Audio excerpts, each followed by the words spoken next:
All right, welcome everyone.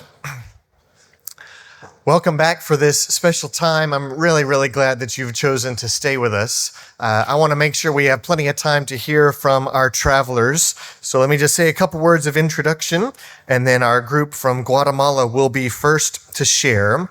So I want to remind you, how many of you heard, I said it just a few minutes ago, how many people did we send out this summer? Who remembers? 40 is a very biblical number. Very proud of us. Did they all come back? They all came back. Yes, that's a great question. So we sent out 40 people to Guatemala, Brazil, Mexico, and Honduras. Part of what makes these experiences so special, as you know, is how they are both formative and transformative. Now, what do I mean by that? Well, we send some of our own, of course, to be a blessing to those they encounter. And by God's grace, they are a blessing to those they encounter. But I have no doubt you will hear today how much they are also blessed and transformed from the experiences they have. Yes, we go to join God and to bless others, but we are shaped as we experience what He is doing elsewhere. So today, we want to give each group a chance to share about their experiences so we can all celebrate. There will be a lot of pictures to see on the screen, and we're eager to hear, and I want to encourage all of you, be attentive to hear what God is doing around the world so we can celebrate that together. So we'll begin with our friends from Guatemala. Let's go. All right, good morning. I'm just going to set the stage for what the Guatemala trip is about, and then you're going to hear from individuals about specific things that happened this summer and how we saw God show up. So in Guatemala, there's a main church in Guatemala City called Pineras del Norte, Church of Christ. And they set a goal a little over 20 years ago that they wanted to plant 25 or 100 churches in the next 25 years. And they're at about 78 right now. But the way they do that is, one of the ways they do that is through what we call the Biblical Institute of Central America. So we'll call that BICA. They have students that dedicate 2 years to studying the Bible and evangelism. So these men and women learn how to share the Word of God with others. And in their school, the curriculum is 3 weeks of classroom study, and then 1 week every month, they go out to one of these church plants and do a campaign, an evangelism campaign. So we partner with the BICA students to go out to those church plants to help campaign, evangelize in the community, do a food distribution, and then a project, some sort of repair or construction project that local church has identified. And the model that the BICA University uses is the same as like the Apostle Paul, where these are not going to be full-time preachers. These are students who are going to go out and work in the community and evangelize, but self-support. And so we're going to hear from David next about some specific things that he experienced this summer. So I know that we're timed. I wrote my stuff down here. Let me start by just saying I work an office desk job. Okay. During the mission trip, a very meaningful part of what we did was working a construction project. And the gentleman of our team was able to partner up with several of the local workers to actually work on building a home for one of the church family members. We helped with a roofing aspect of their house, as well as laying concrete floors in their home. When you describe that kind of work, ultimately you think of a construction site that we see here in America, where you'll see, a lot of tools and mixing trucks and, just a lot of different things that we use, good technology here in the U.S., which makes things a lot simpler. Well, that didn't happen there. We actually used a lot of chiseling, old school chiseling. We used ladders that were handmade 2x4s and nails, ladders. We also used levels with shoveling, not actual levels. A lot of, again, step back in time type of technology. And we also carried buckets of wet concrete from room to room. So there was no mixing truck. There was no trawl that just dropped the wet concrete where you needed it. We were the trawls. Okay. So we had to carry that stuff. And as I mentioned, I work a desk job. Okay. I work a desk job. But despite the tough labor, seeing the gratitude on the face of that family was really the reminder of why we came. It was ultimately to serve. Okay. We wanted to serve, we wanted to love, and we wanted to just be present with the people that were there. So for me, this project became more than just the physical construction. I believe we really poured into the foundation that already existed with our relationship with us and the church in Bika to further strengthen the foundation of faith, partnership, and extended family that ultimately will continue. Ultimately, this trip was really, really awesome. It was really awesome. So I want to thank Jeff and Judy for the continued leadership as well as the church for supporting this trip. So I'll pass it over to Xander and Lachlan. So while we were in Guatemala, we did several different projects to help the local church and its members, and one of those projects was purchasing tables and chairs and painting them. This may seem like a boring thing that isn't a big deal, but these chairs were worth more just because we showed that we cared enough to get them for the church. The things we did there were important and meaningful, but making chairs isn't the most important reason we were there. It isn't making food bags either, or just inviting people to church, even though these are great things. The biggest impact is the way that we showed the church and Bika that we cared. They saw their brothers and sisters from America, hundreds of miles away, cared about the church and its members in Guatemala. They saw that God moves not just in Guatemala, but in our hearts of those here in America. And this is an impact we can all take part in. Good morning, y'all. I'm here to talk about the food bag process and all that. So we put together food bags containing like 6 different ingredients and spices and all that. I think we put together 200 bags in total, and each one can feed a family of like 4 for 4 to 6 weeks, depending on how much they eat.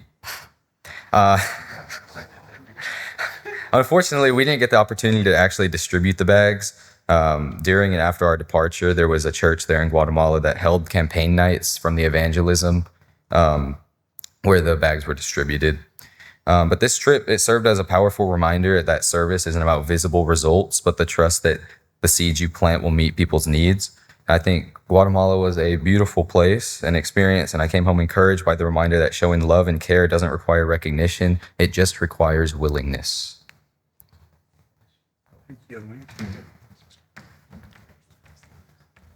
All right. I don't know if you guys all know who all went. If you went to Guatemala, would you guys stand up just so everybody can see you real fast? I know.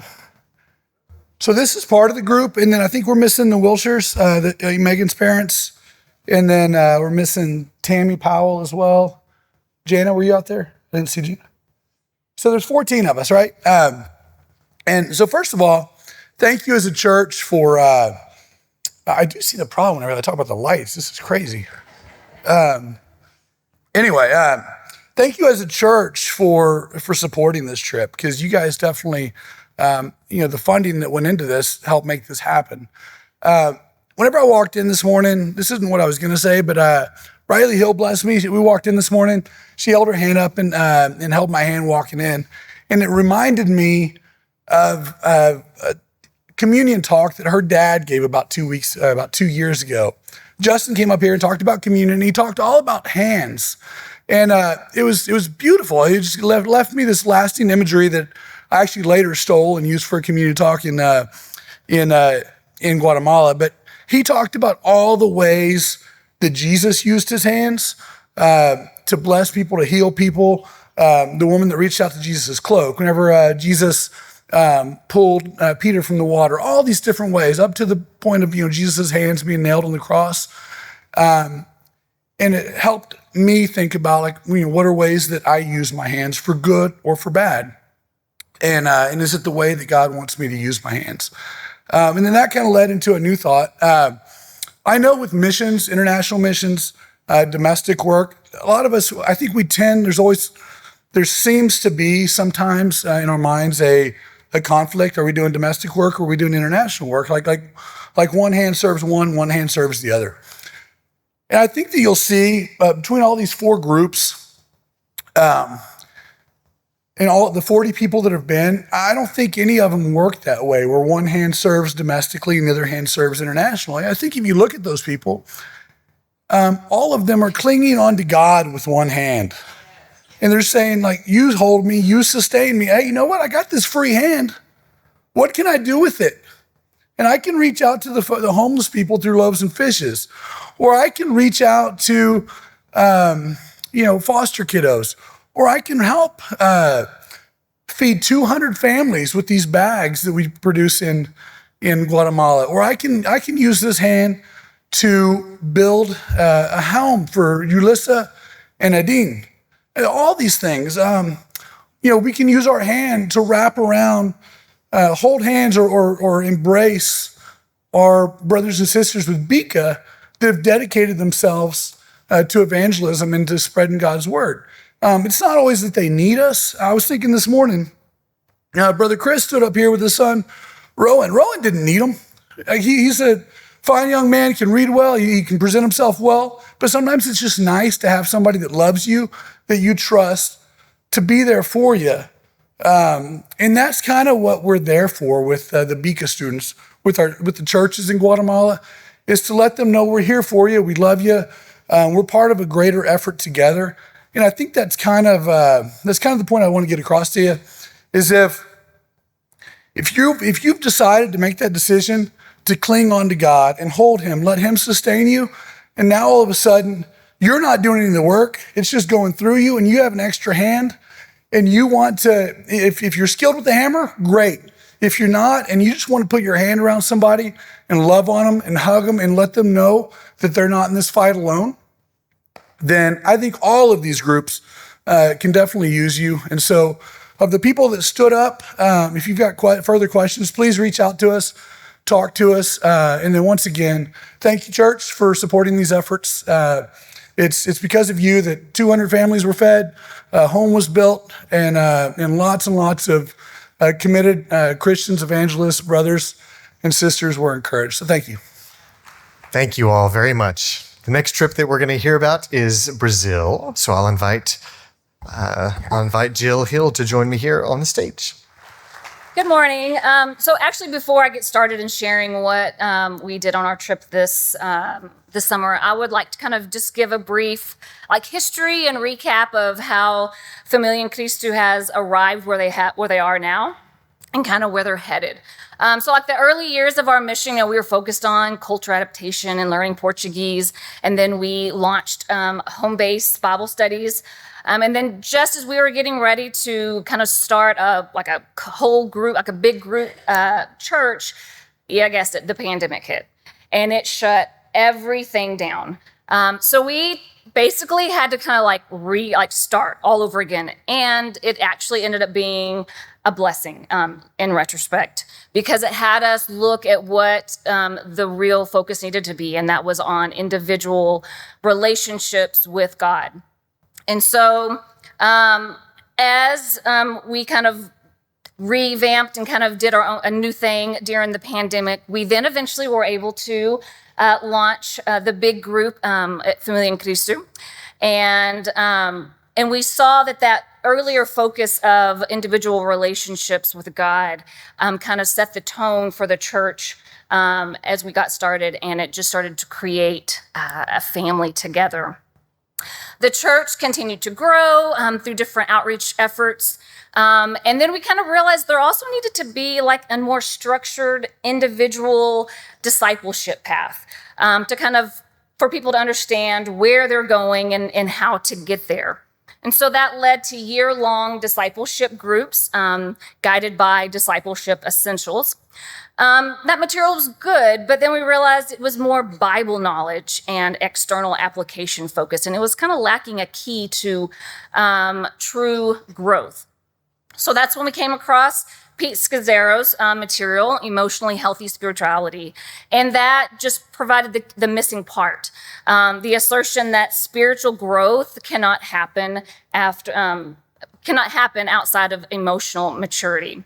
So in emotional maturity, it cannot happen without confronting your past and knowing how your past impacts the present. So when the individuals at Familia in Cristo just allowed the Spirit to guide them through this emotional maturation process, while integrating different spiritual practices to form different relationships, not only with each other, but with God, they realized a real transformation happened, and that the church just started to multiply. Because we can't lead others until we lead ourselves, right? Like, we cannot allow and lead others until we allow the Spirit to really lead us. And so we believe going through that emotionally healthy spirituality process is really developing a strong base for the leaders there. Before we even went to Brazil, we were working ourselves out of a job, right? We wanted the church to not need us eventually. We wanted it to be self-supporting and self-governing, to just be a church that glorifies God and just expands his kingdom there in San Luis. But we realized that spiritual growth doesn't just happen automatically. It doesn't happen by just attendance, and it doesn't happen. There's not really a correlation between our Bible knowledge and the spiritual maturation of becoming more Christ-likeness. It doesn't happen outside of spiritual growth and emotional maturity. Okay, so that's kind of a really fast update of kind of where the church is right now. They are in this process of really intentionally growing leaders. So this summer at our trip, we got to participate in a group that Lucas does. Lucas is the pastor there at Familia in Cristo. He holds a midweek study that allows individuals who want to dive deeper into his sermon series. Right now, they're studying the parables of Jesus. And so what we thought was really cool when we sat down and kind of looked at who all attended that midweek service was, it wasn't just the members of Familia in Cristo. It was their family members and their friends. It was different people of the community. It's just really cool to see how God continues to expand his reach in San Luis through relationships. Going back to San Luis, there's always highlight moments, and I feel like every moment's a highlight. But a very special one was when Melinda, Natalia, and I had the honor to baptize one of our really good friends, Rosie. And if you guys haven't ever seen a video of how Familia in Cristo celebrates baptism, you definitely need to check that out, because it is a beautiful celebration. The before, the during, the after. It is just this family celebration of someone's decision to follow Christ. And it seems every time we do go back, there are baptisms. And I think that is just one way that it's just showing how God is working through Familia in Cristo. Then prior to the conference starting, we got to have dinner with the participants from last year. We got to sit and just talk and just check in and see how everyone was doing. And, it was evident in our conversations to hear how the Spirit is really working in their individual lives and in the ministries that they're leading at Familia in Cristo. It was super encouraging to touch base with them and hear. So last summer, was the first time we've done this emotionally healthy leadership conference, and we went with the sessions. And there were 5 couples that participated in the group last year in this workshop. This year, Justin and I had the privilege of going with Scott Warner, the pastor at Kerrville Church of Christ, and Chad and Haley Warner, not related. And then we partnered with Mark and Melinda, and then a Brazilian couple, Simone and Andre, who participated last year. had the opportunity, these conferences kind of serve as an opportunity to pour into these individuals and these couples who have been asked to consider how God might utilize their leadership abilities for the kingdom and for the congregation at Familiam Christi. This workshop also kind of serves as a halfway point in this year-long process that these individuals have, that they go through with Mark and Melinda. Our role was to kind of recap what they've already been studying and going through, and then we added just to add new perspectives of some of the material, and then to just encourage them and love them and to help them just to stay on that path that we believe that God has called them to. So the conference itself was kind of like a day and a half. And Scott Warner, he kicked it off on Friday night with diving deep into some of his personal experiences and lessons learned about emotionally unhealthy leadership and its consequences. His vulnerability and wisdom was very impactful and very, it was a perfect example of what happens when someone is emotionally and spiritually healthy. And it was a great time, a great start to the conference. I then had the opportunity on Saturday morning to do a kinetic exercise, kind of examining the soil of our hearts, really like figuratively and kind of like with actual soil, and we kind of put trash in soil and we had to dig it out and kind of label what is in my heart that shouldn't be there, what's crowding my heart, what are the distractions. So, and then getting opportunity to get fresh soil and seeds, and then to label those seeds of what do we want planted into the soil of our hearts.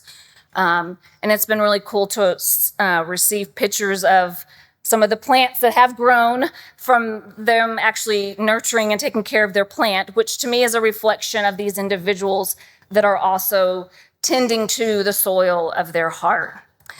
Then Justin led the group through this section. That's a tough section. It's called Facing Your Shadow.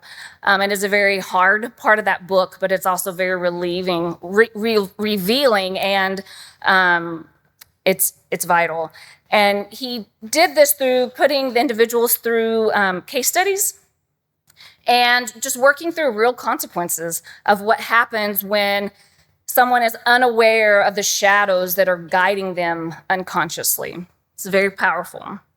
Then Chad, he's a marriage and family therapist. Him and his wife, Haley, helped the group explore what it looks like to lead through your marriage and to lead through your singleness.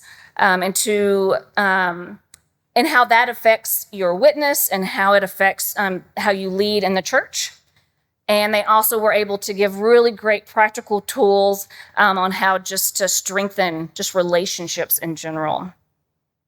And during that time, it was really, I don't know, emotional and powerful because there was a couple that really opened up.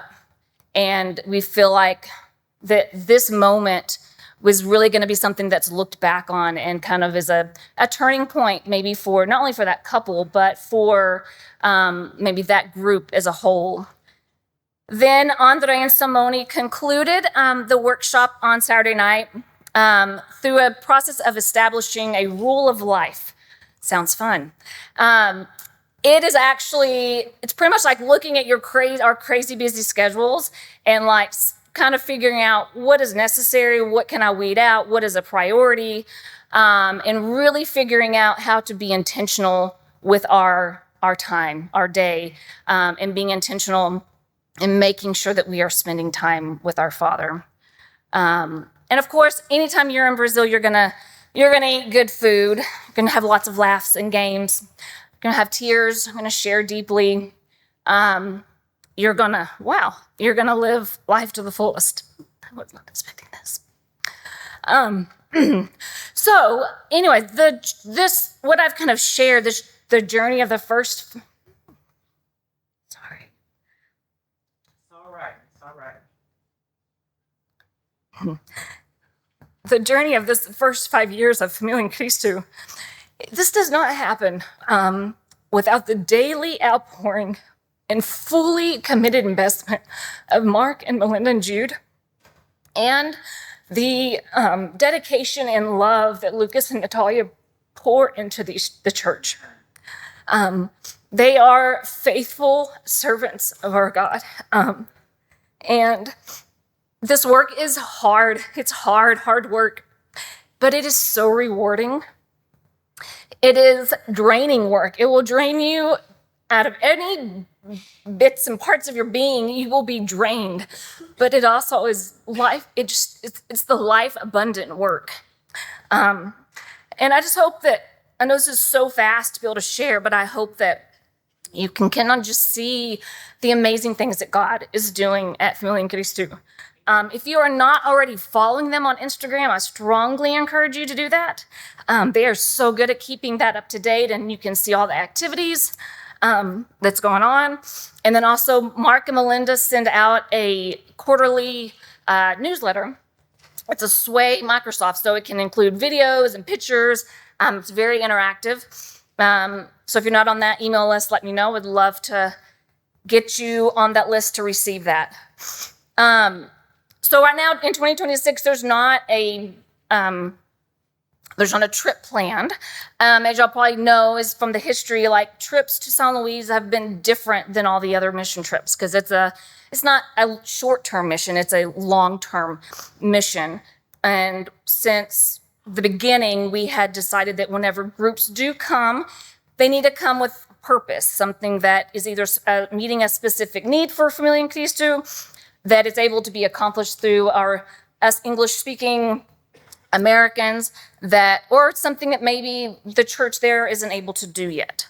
And so we hope that they aren't going to need us for the third annual Emotionally Healthy Leadership, because the goal is that the participants that participated in the past 2 years will be the ones to take ownership of that and will be able to lead that this next year. So we don't know. You just never know what's going to be needed. There may be a trip that just pops up, and if there is, we will let everyone know.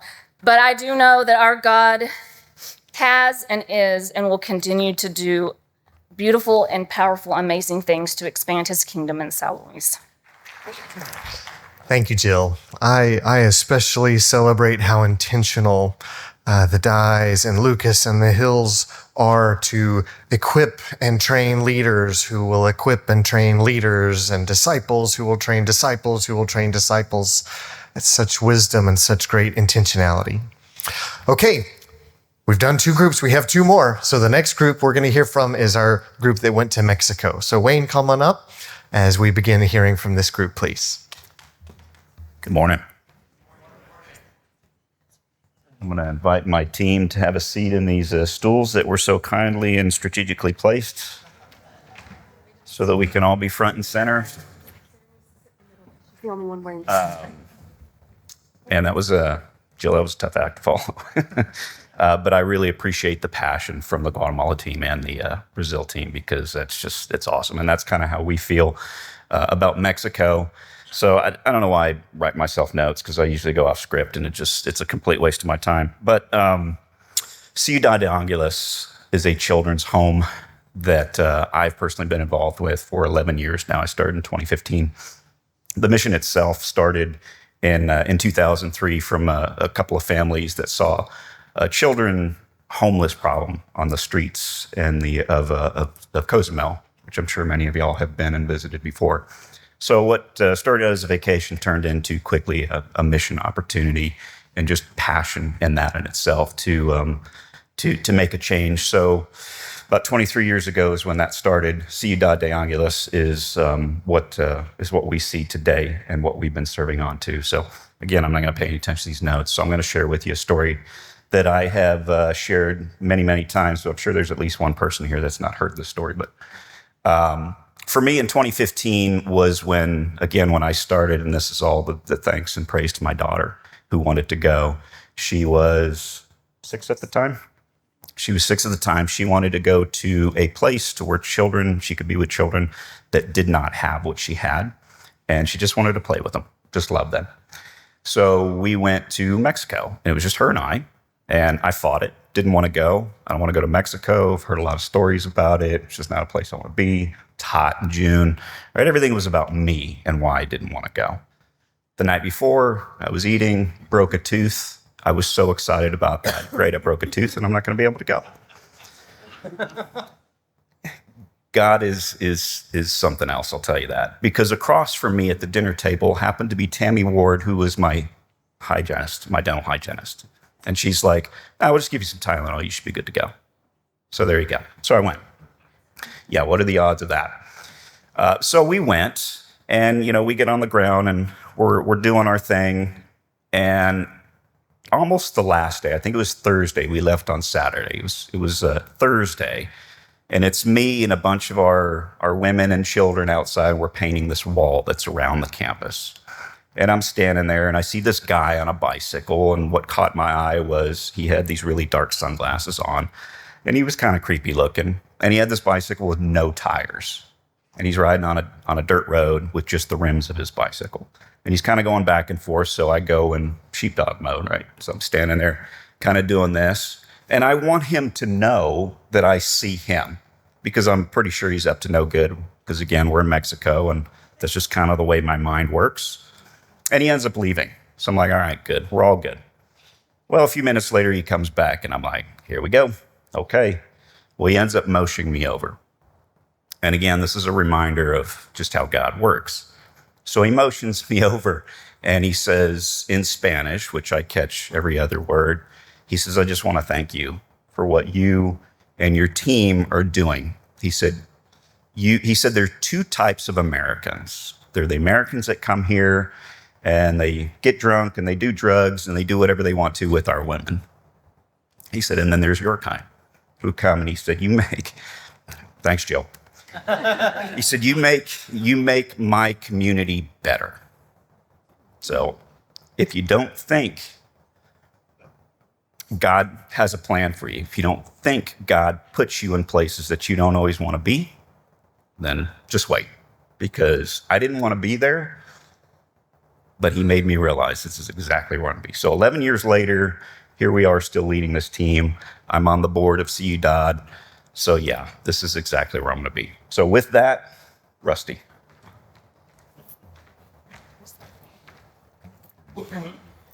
Good morning. I was told I need to make a comment about the lights. So there's the comment about the lights. Good morning. So I'm going to talk about what makes Mexico a little different than some other mission trips. I grew up in a church where my mom participated in medical mission trips to different parts of Mexico every single year. And about the time I was of the age that I was able to go, or she felt I was old enough to go and actually help people, Mexico got very dangerous. Two of our missionaries from the church that we were sponsoring down there, their daughters were kidnapped, never to be seen again. And so I was very hesitant going into this. I don't know if you remember this, but I was very hesitant about going to Mexico the first time. Wayne convinced me because we have a chance to do service. And I was like, all right, cool. I know how to serve. I know how to go and do things. But over time, it's not just about service. We have an opportunity to do a short-term mission in a long-term mission field. The kids that are at Ciudad are there for until they decide to age out and move out and start living life on their own. And so for some of them, it could be 18, 20 years. For others, it could be 6 years, depending on when they come. But that gives us who go on this mission trip year after year a chance to develop these relationships with the students that live there. It's kind of like going back to camp. If you know me, one of my favorite things is summer camp. And encountering students that you only get to meet once a year, it gives you a chance to reconnect and hear about their life in that year. We do service, but we're also there to build relationships with these kids, to love these kids, because unlike our kids here, they don't get to go to summer camp. They don't get the experience of leaving home and spending a week doing lots of fun stuff. We come to them and get to do the fun stuff with them. But it's not just building relationships with the people on campus. I remember maybe my second or third year there, I didn't quite have the same conversation Wayne had, but I was riding around in a taxi and I hear one of our worship songs in Spanish.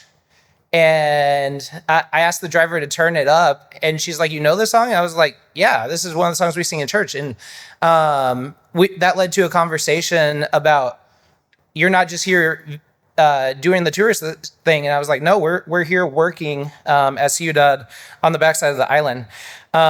So whether it's, hanging out, playing spicy Uno, talking together over a meal, throwing colored paint at each other, whatever it is, you have an opportunity to do it, to build those relationships in Ciudad. Who am I going next? Sarah.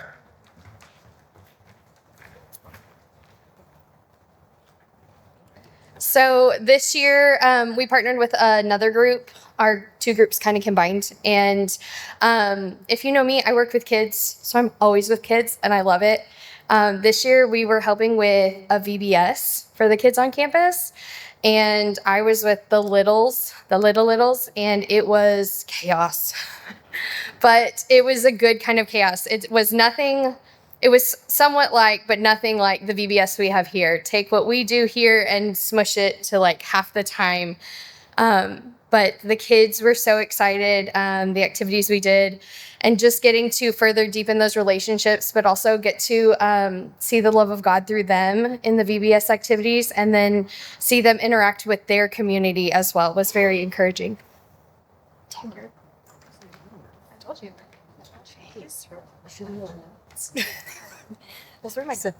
Right. So one of the other things that we get to do, they've talked about relationships. She's talked about the VBS. We also do a carnival in the community, and that has a huge piece of my heart. Not only are we just there for Ciudad, but then we also on Thursday take all of our kids and go out into the community and set up and do a carnival. We set up on there. So we've moved to 2 different places because people don't move like we do. So these children at the first park that we went to have aged out. So Paulina, our friend on the island, suggested we go to this new park. And it's fabulous because it's covered. So we set up 10 different games, and the angels will help with the games. Our team helps with games. And we serve probably 300 plus kids in the community. We I'm a believer in, if I serve you food, you're going to come, right? So, to kids, there's always a way to their stomach is with food. But anyway, so we do hot dogs, and we do snow cones, and we set up, and it is amazing. Last year, we had a car drive by, hollering out the window, "We love you, gringos." It's pretty amazing. It's pretty amazing. And could we probably serve more? We could. But I think the other aspect of going and setting up the carnival in the community is this park happens to be walking distance to where Ciudad is. So we walk through the jungle to the park. They're getting to serve in a community where they live, but they're also getting to serve in the community that hopefully that they're going to reintegrate into once they are of age and can live out on their own. And I think that is pretty neat that they get that opportunity. I don't feel like, maybe I'm wrong, that they don't have the service opportunities that our kids do. So to be able to serve in the community, and they own it. Like, I set up the table, they will come and push me out to take over the table of registration when they come and get their goodie bag and their ticket to get their hot dog and their snow cone. And it's just a really neat thing that we do. And that's all I have. Excellent. Thank you all very much. Okay, Jason and friends from Honduras, let's hear from you guys next, please. Let's welcome them to the stage. All right. Good morning, everybody. How much time do we have left, Ryan? 20 minutes? Sounds like it's pouring down outside, so nobody wants to go outside right now, so I may just ramble on for a while. Like Wayne, I may go off script a little bit. I've got notes as well, but I may not completely stick to that. I guess I'll start off with like one of the other teams did. Everybody that went on our trip this year, stand up. We had 18 folks. Got the Three Stooges up here, but the rest of you guys out there, stand up. So I think everybody on our team's here except the lights who are out of town today. Many of you know that have been here for a while may remember I've been up here several times and at the old church talking about Honduras over years past, and I've been on a lot of these trips that we've heard about today. I've been to Guatemala. Our family's been to Mexico a couple times, and fantastic works. I love each and every one of them. For whatever reason, Honduras kind of has a special place in my heart, and I've got a passion for that. It may stem from when I was a senior in college, I think. My dad dragged me down to Honduras for a couple weeks, and some of you that have heard about that trip know that had some eye-opening medical experiences and drank the water and suffered the consequences of that and got dengue fever, and somehow I still kept going back to Honduras year after year despite some challenging circumstances. But anyway, with this group, this past July, 18 of us went down to southern Honduras, really close to the border of Nicaragua. We could actually go up on the mountain and look over into Nicaragua. Second year, we've taken a team down there to serve with Mission Lazarus. And Mission Lazarus is an organization, you've probably heard Rebecca Light get up here and talk about it a fair amount over the past couple years. Her brother actually founded this organization back in, I believe it was 2001.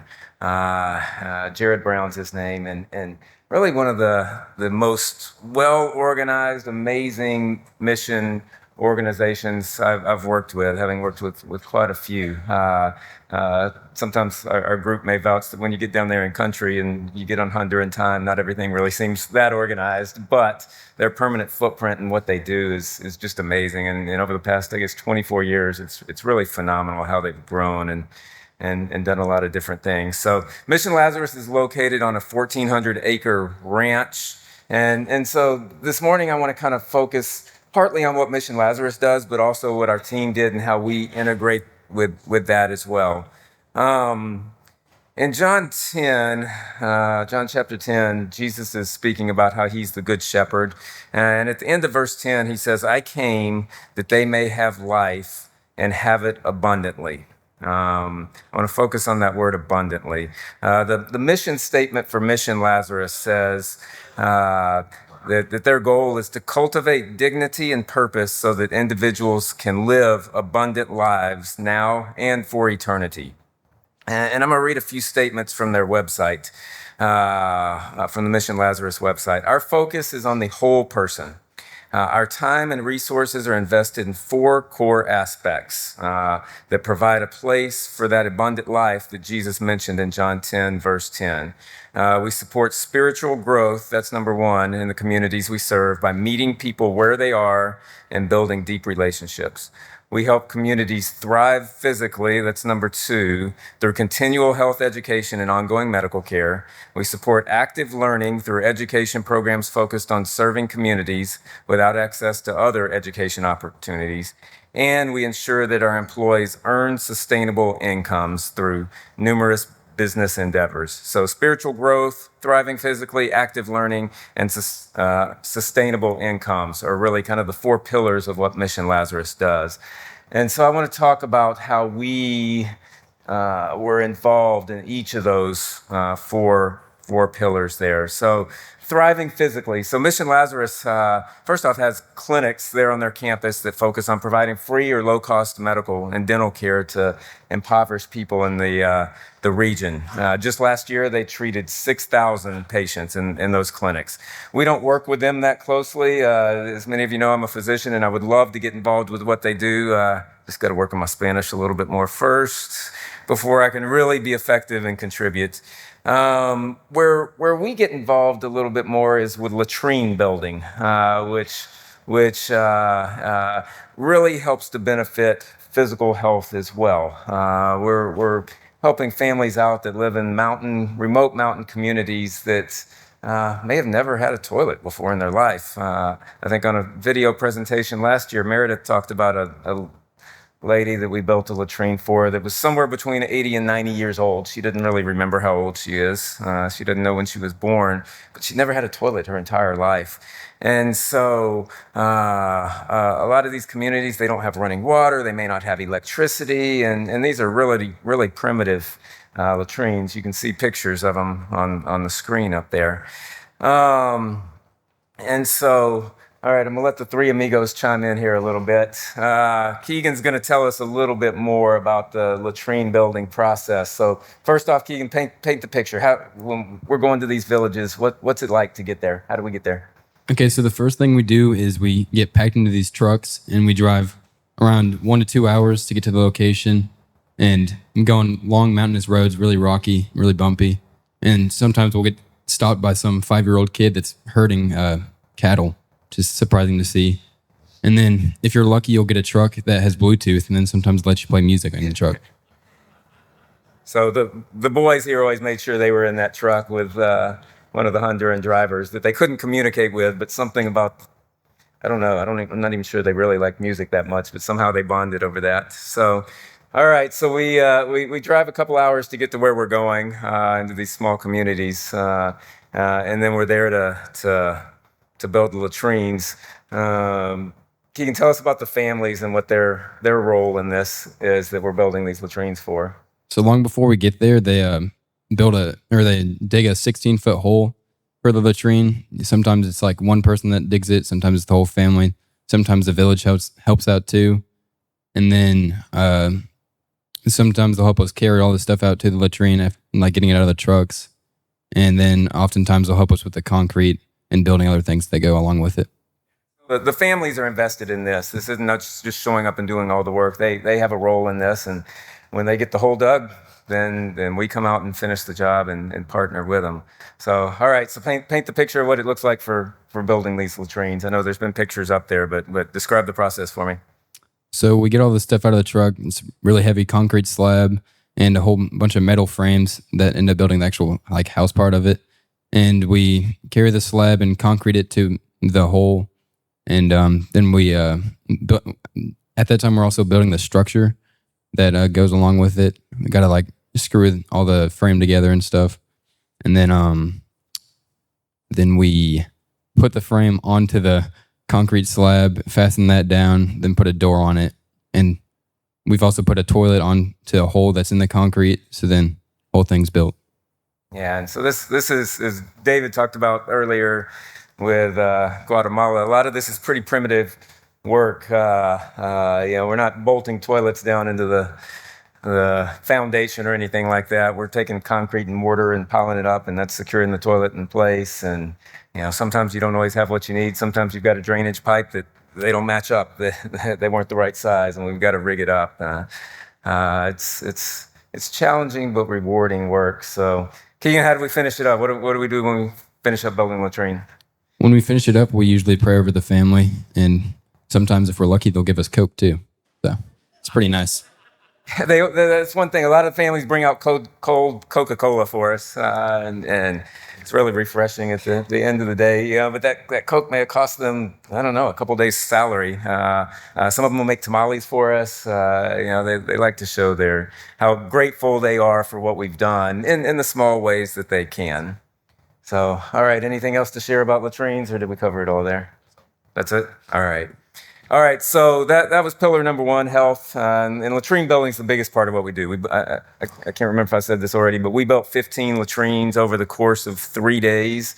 I think we built 6 a day for a couple days. It only takes a couple hours, and we're done with one. So pillar number 2 that I want to talk about is active learning. So Mission Lazarus has what's called the Lazarus Academy. It's a K through 12 school that's on their property and provides free education for about 140 children in the region.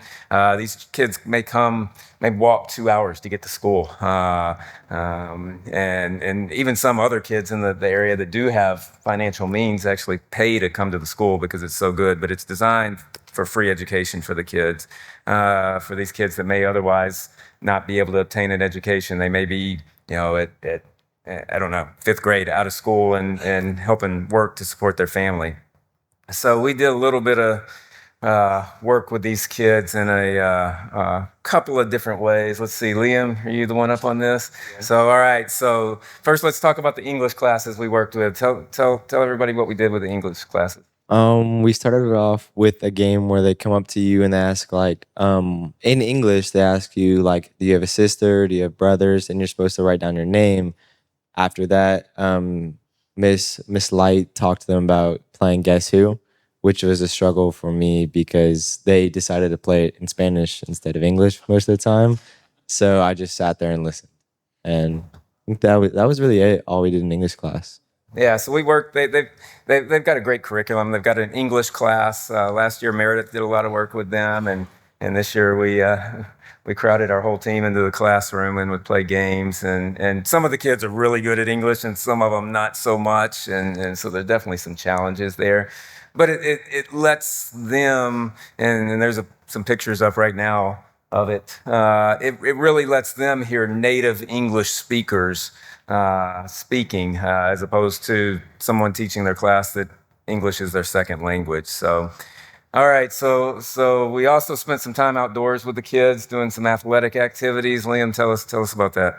So we started off with playing 9 square. It was slow in the beginning because none of them knew how to play it, and then none of us knew how to explain it in Spanish until our preacher came by and helped us with that. And then after that, it got better once we got to the older kids and it got a little more competitive. But outside of that, me, Keegan, and Gavin played basketball with I think 3 or 4 other guys, and we that was really fun. We enjoyed that. We couldn't play soccer because they were focused on 9 square though. Yeah, so the basketball was really fun to watch. Just kind of an impromptu game between our kids and their kids, and there may have been some confusion on the rules and whether you had to dribble or not. But gave an unfair advantage to our kids. But anyway, I think you guys did lose, right? No, we won. I don't know. By like 6 or 7 points. Pretty good kid on their team. So also kind of related to education in a sense. Mission Lazarus also has a children's home called The Refuge. I think 26 kids, I believe, are there right now in several homes. Beautiful property they've got there in the mountains. And so part of our team did a little bit of work with them. Rachel Crane and Kim Hodges put on a painting event for the caregivers, which I think there were some pictures up that showed that. Something they don't normally get exposed to. And I think they really appreciated and loved. Some of our younger kids helped babysit during that time. And really provide just a fun activity for some of the caregivers. But this children's home, the kids there get free health care. They go to the Mission Lazarus School and really a well-run facility. So number 3, sustainable incomes. We indirectly support fair wage employment for nearly 100 workers at Mission Lazarus. Our presence employs drivers, translators, kitchen staff. The latrine projects employ workers to help prepare some of the stuff for us. But one event we kind of did that was a little unusual for teams this year was we went and worked at a coffee farm that Mission Lazarus supports, and there's 9 women that work on this coffee farm, and they make about 50% more than workers do at other coffee farms in the region, and we were really there to support them. I don't think we contributed anything meaningful to them too much, but Gavin, tell us a little bit about that. What did we do at the coffee farm? Our job at the coffee farm was to spread fertilizer under the plants. And we did this by first clearing the leaves from under the plants. Then someone would come and scoop some fertilizer up from the bag and pour it on the plants. What made that so difficult? The main reason that was difficult was the very heavy bag that we were holding of fertilizer. It was probably anywhere between 50 and 60 pounds when we started. And the hill that we were working on was like very steep, so that made it difficult.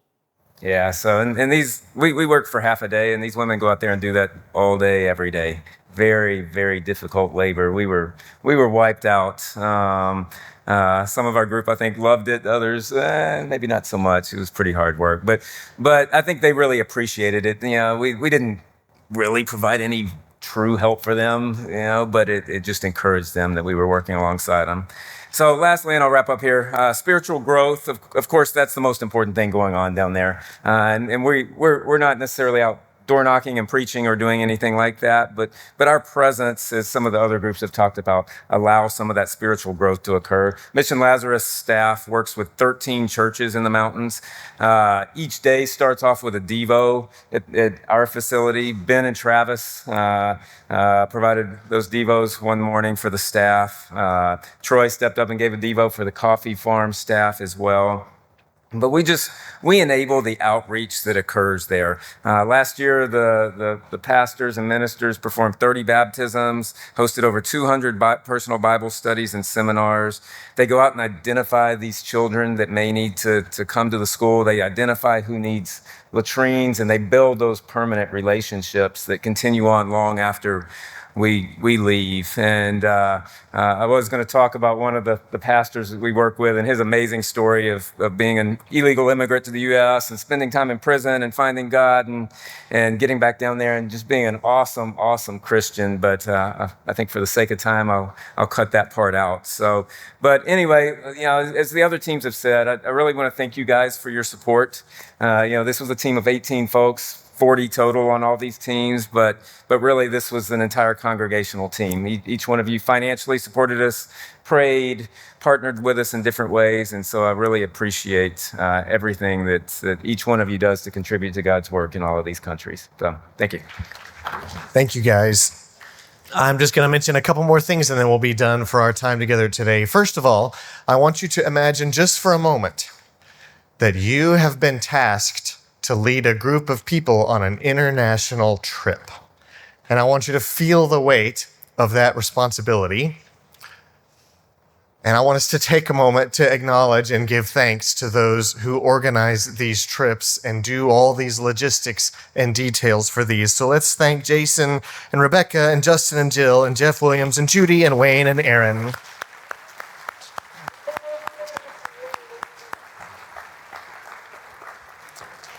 I know it's a lot of work, and we really appreciate it. Okay, in the past, we've held Mission Sundays where we've raised funds specifically for these global mission efforts like these trips and the organizations they support. As you know, last year, we made a shift to a one-fund structure. And so now all the funding for these trips are coming through the one fund and our singular budget together.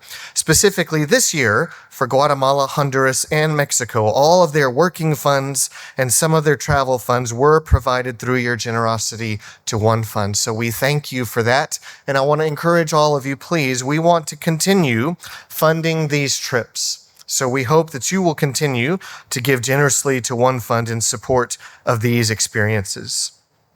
We also hope that all of you will be considering how you might want to be involved in supporting or even joining these groups this next time around.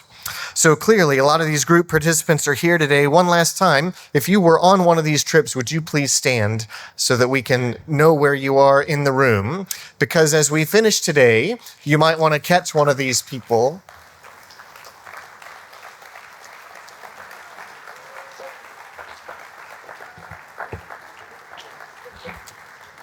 Thank you. As we finish today, you're welcome to catch one of these people and ask them more about their trip and consider ways that you could be involved this next time. I think usually around January is when the interest meetings occur as these trips start coming together. So we'll be sure to let you know more details about that.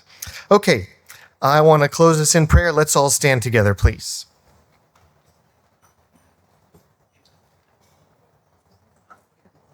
Let's pray.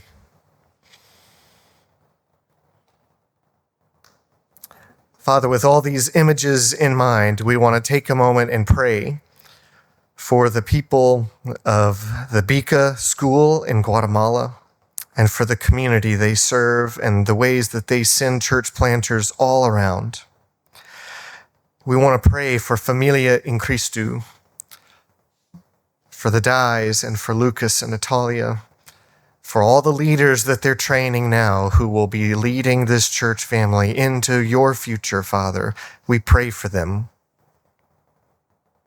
For Ciudad de Angeles, Father, we pray for the house parents, for all the children, for their ongoing formation and for their relationship in that community.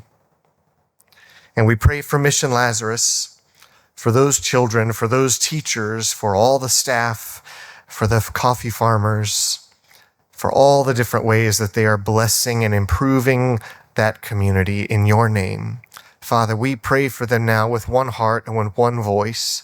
Father, we pray again, may your kingdom come here on earth more and more as it is in heaven. Would it be true in us and through us? Thank you that you are a God who is active and at work all around this world. We give you praise through the name of Christ, and everyone said, amen. Have a great week, everyone. Thanks for being here.